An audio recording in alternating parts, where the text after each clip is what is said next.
आपके घर में अगर छोटे से शिवलिंग है, आपके घर में छोटे से ठाकुर जी हैं, आपके घर में छोटा सा कन्हैया है, और छोटे से कन्हैया जो पुराने समय का है, उसको नेत्र भी लगाने की जरूरत नहीं है क्योंकि उसके नेत्र हैं। और मान लो तुमने इतना बड़ा कन्हैया ले लिया तो, अरे बोलो तो जम के जरा, और उसका कोई एक नेत्र कहीं गिर गया, एक नेत्र कहीं चले गया, तो फिर दूसरा नेत्र लगाना पड़ेगा कि नहीं लगाना पड़ेगा? और अगर एक नेत्र पर रखोगे तो अच्छा लगेंगे कि ठाकुर जी? नहीं, तो नेत्र होना। जितनी बड़ी मूर्ति होती है, जितना बड़ा स्वरूप होता है, जितना बड़ा शिवलिंग होता है, जितनी बड़ी मूर्ति की स्थापना होती है, उतनी उसमें सेवा की और भाव की जरूरत पड़ती है। और पार्थिव शिवलिंग हो, चाहे घर में शिवलिंग हो, घर में कोई भी मूर्ति हो, वो अंगुष्ठ की आकृति से बड़ी ना हो महाराज। बस इतना बड़ा स्वरूप शंकर का, इतना बड़ा स्वरूप कृष्ण का, इतना बड़ा स्वरूप राम का, तुम्हारे घर में जो भगवान है उसका स्वरूप इतना बड़ा। और पुराने हैं और कोई बड़ा स्वरूप है तो पूजन करो, मना नहीं है। अगर पुराना स्वरूप रखा है तो उसको कहीं देकर नहीं आना आपने को, कहीं उनको ठंडा नहीं करना, उनका विसर्जन नहीं करना, रखा है आप सेवा करो। पर कोई नई पूजन अगर बढ़ा रहे हो और कोई तुमसे करे मंदिर बनाओ, इतना बड़ा शिवलिंग का निर्माण करो, तो कहते महाराज जी हम तो छोटा ही भला।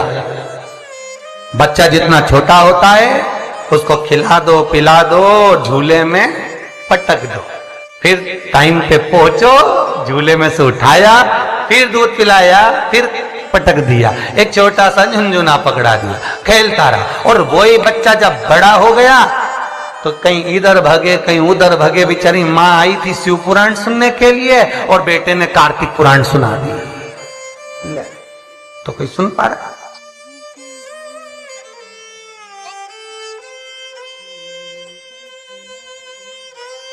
छोटा रहेगा उसकी सेवा। पार्थिव शिवलिंग का निर्माण माता पार्वती चाहती तो बहुत बड़ा शिवलिंग का निर्माण कर सकती, पर पार्थिव शिवलिंग माता पार्वती एक छोटे से पत्ते पर शिवलिंग का निर्माण करती, छोटे से पत्ते पर।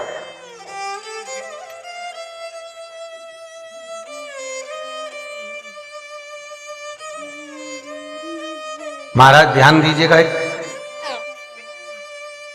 स्कंद पुराण का एक बहुत सुंदर प्रसंग है। केल के पत्ते पर, बड़ के पत्ते पर, पीपल के पत्ते पर, बेलपत्री के पत्ते पर शिवलिंग के निर्माण का अलग अलग फल है महाराज, उसका स्मरण करिए जरा। महाराज केल के पत्ते पर, जब केल का जो पत्ता होता है उस केल के पत्ते पर जब कोई विशेष तीज की तिथि पड़े, कौन सी तिथि हो?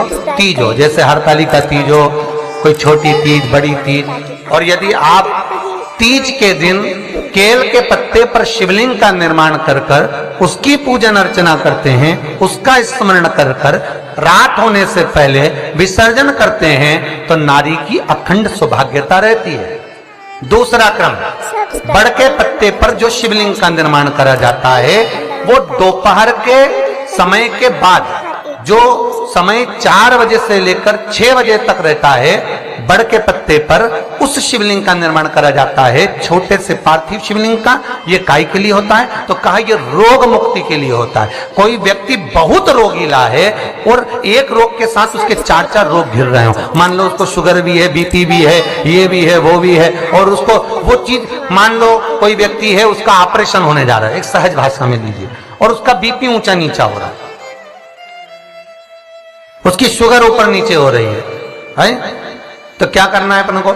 बड़ का जो पत्ता होता है उस व्यक्ति से उस बड़ के पत्ते के ऊपर शिवलिंग का निर्माण कराकर उसकी पूजन शाम को 4 बजे से लेकर 6 बजे के बीच में कराकर उसका विसर्जन कर दीजिए। फिर ना तो उसकी शुगर ऊपर जाएगी ना नीचे जाएगी, ना बीपी ऊंचा ना नीचा, उस व्यक्ति का आप आराम से ऑपरेशन करवा सकते। 24 घंटे के लिए उसके रोग को शिव अपने हाथ में ले लेता है। बड़का पत्ता महाराज, इसकी कोई तिथि नहीं है, इसका कोई समय नहीं, इसका कोई पल नहीं, इसकी कोई घड़ी नहीं, तीसरा, पीपल का पत्ता। पीपल का पत्ता, जो बच्चा गलत कर्म में डूब रहा हो, तुम्हें लग रहा है कि ये बालक गलत जगह जा रहा है, व्यसन में डूब रहा है, मदिरापान में, मांसाहार में, वेश्यावृत्ति में, या चिड़चिड़ प्रवृत्ति हो रही है, या इसकी मति भ्रष्ट हो रही है, गंदी जगह पर जा रहा है, तुम्हें लग रहा है ये लाइन से भटक रहा है, तो पीपल के पत्ते पर भगवान शिवलिंग का निर्माण कर कर उसकी पूजन अर्चना करी जाती है, और उसी बालक का नाम लेकर तब उसका स्मरण कर विसर्जन किया जाता है। ये सुबह 10 बजे से लेकर 12 बजे के बीच में हो।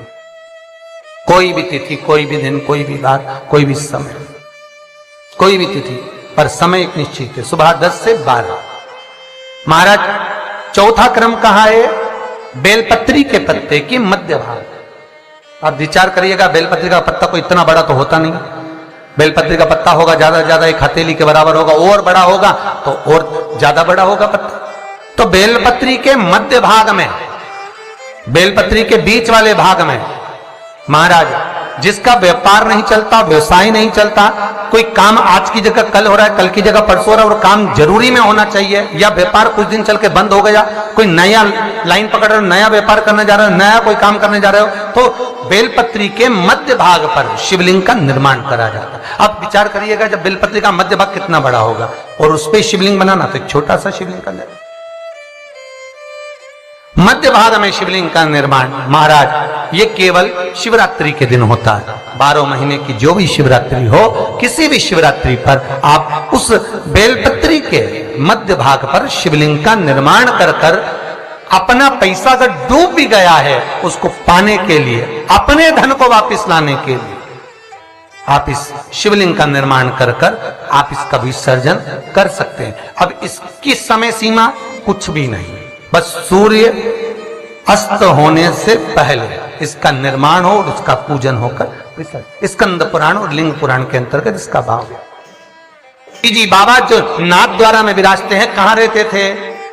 अरे बोलो जम के, गोवर्धन, जतिपुरा। और जब उपद्रवियों ने उपद्रव मचाया, श्री जी बाबा को घास की गाड़ी में छुपाया, लेकर रातों रात ब्रजवासी चले। कहां जाएं, मार्ग भटक गए, वापिस आ गए उसी जतिपुरा में। तब भगवान को लगा, श्रीनाथ जी को लगा, ठाकुर को लगा, अगर मेरे ही स्वरूप को ये तोड़ देंगे तो भक्ति स्फुटित कैसे होगी, भक्ति का प्रचार कैसे होगा? तो श्री जी बाबा ने महादेव को याद करा। शंकर भगवान एक ब्रजवासी का रूप लेकर आ गए, जिनका नाम था बूढ़ा महादेव।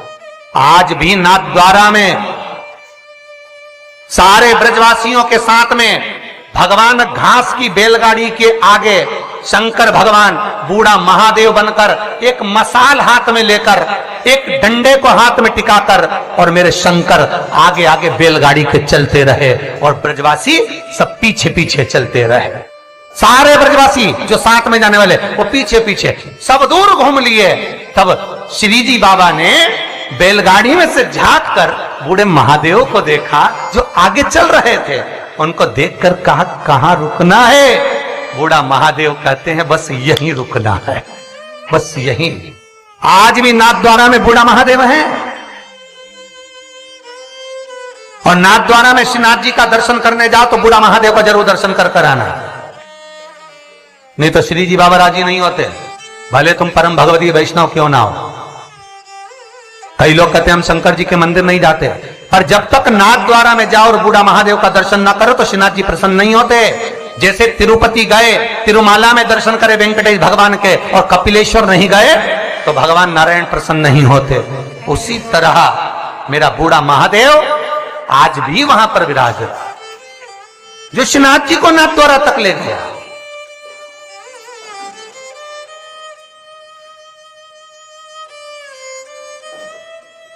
अब कई वैष्णव कहते हैं हम श्रीनाथ जी वाले, हम ठाकुर जी को, हम शंकर जी के, तो शंकर जी तो लेके नाथ द्वारा गए। बाबा स्वयं आगे मसाल जला के ले जा रहे, चलो। और अंदर से ठाकुर जी पूछ रहे हैं कहां रुकूं, तो बस यहीं, जहां बोले वहीं रुकना, क्यों चिंता करनी। जब मेरे ठाकुर जी को उतना दूध पिलाई, भगवान ने बहुत प्रेम से पिया। और जब भगवान को विष देने लगी तो ठाकुर जी को जैसे ही मुख में दूध की जगह विष दिया, ठाकुर जी ने नेत्र बंद कर लिए। कई कथाकारों ने कहा भगवान नेत्र इसलिए बंद कर रहे हैं कि उसको पूतना को पहचान रहे हैं। तो सब भगवान को पहचानने की क्या जरूरत थी? भगवान जानते थे ये रत्नमाला है, राजा बलि के दरवाजे पे मिली थी। पर भगवान ने नेत्र क्यों बंद करा था?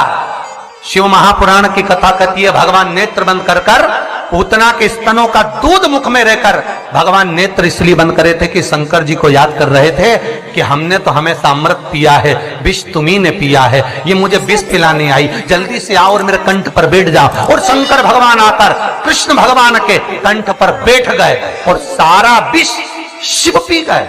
जब शंकर भगवान विष पी गए, शंकर भगवान को चक्कर आ गए। जो चक्कर आए तो शंकर भगवान चक्कर खाकर नीचे गिर गए। ठाकुर जी ने चरण का प्रहार करा, मानसी गंगा को प्रकट करा और गंगा का जल शंकर भगवान पर छीटा तो शिव जी का नाम चकलेश्वर महादेव पड़ गया, जो आज भी मानसी गंगा के नजदीक में। आज भी गोवर्धन नाथ जी की परिक्रमा करे, ब्रज 84 कोस की परिक्रमा करे तो चकलेश्वर जाना जरूरी है। जो चकलेश्वर महादेव नहीं जाता उसे ब्रज 84 कोस की यात्रा नहीं लगती, उसे गिरिराज बाबा की परिक्रमा नहीं लगती। कई लोग कहते हैं हम तो गोवर्धन नाथ जी जाते हैं, हम तो गिरिराज जी की परिक्रमा करने जाते हैं। हाँ, हम तो गए थे गुरु जी पर हमारा ये काम। क्यों तुम चकलेश्वर नहीं गए होगे? चकलेश्वर जाते, परिक्रमा मार्ग में पड़ता है चकलेश्वर मानसी गंगा का। एक बार चकलेश्वर का दर्शन करते और फिर गोवर्धन नाथ जी से कहते तो बाबा सुनते, क्योंकि उनकी जल्दी सुनी।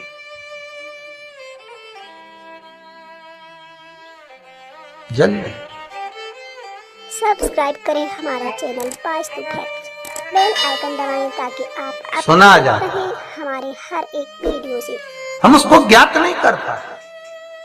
हम कई लोगों ने भगवान को बांट दिया, साहब ये राम वाला, ये कृष्ण वाला, ये ठाकुर जी वाला, ये शंकर जी वाला, पर देवता कभी नहीं बटे। तुम्हारी बुद्धि से तुमने भगवान को बांट, क्योंकि तुम जब अपने घर को बांट देते हो, परिवार को बांट देते हो, तो फिर भगवान को बांट दिया, भगवान नहीं। श्री शिवाय नमस्तुभ्यं, श्री शिवाय नमः।